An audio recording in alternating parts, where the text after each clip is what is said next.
ನಮಸ್ತೆ. ಇವತ್ತು ಟಿಫನ್ಗೆ ನಾನು ಪಾಲಕ್ ಚಪಾತಿ ಮತ್ತು ತೆಂಗಿನಕಾಯಿ ಚಟ್ನಿನ ಮಾಡ್ತಾಯಿದ್ದೆ. ಯೂಶಲಿ ಈ ಥರ ಏನಾದರೂ ಟಿಫನ್ಗೆ ಚಪಾತಿ ಅಥವಾ ರೈಸ್ ಐಟಮ್ಸ್ ಏನಾದರೂ ಮಾಡಿದ್ರೆ ನಮ್ಮ ಮನೇಲಿ ಯಾರಿಗೂ ಇಷ್ಟ ಆಗೋದಿಲ್ಲ.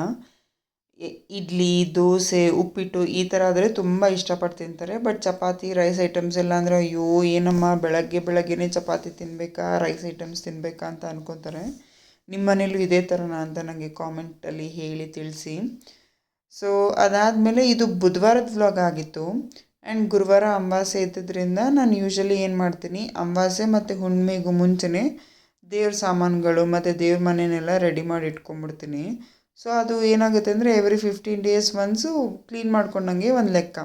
ಯೂಶಲಿ ಎಲ್ಲ ಹೆಂಗಸರು ಹಾಗೆ ಮಾಡ್ತಾರೆ ಅಂತ ಅನ್ಕೋತೀನಿ. ಅದಾದಮೇಲೆ ಈವ್ನಿಂಗ್ ಟೆರೆಸ್ಗೆ ಹೋದಾಗ ಸನ್ಸೆಟ್ ಆಗ್ತಾಯಿತ್ತು.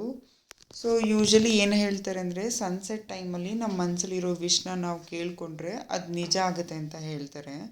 ನಾನು ನಂಬ್ತೀನಿ, ನೀವು ನಂಬ್ತೀರಾ ಅಂತ ಕಾಮೆಂಟ್ ಮುಖಾಂತರ ತಿಳಿಸಿ. ಆ್ಯಂಡ್ ಇದಾಗಿತ್ತು ಇವತ್ತಿನ ವ್ಲಾಗು. ನಿಮ್ಗೆ ಇಷ್ಟ ಆಗಿದ್ದರೆ ಥ್ಯಾಂಕ್ ಯು ಫಾರ್ ವಾಚಿಂಗ್.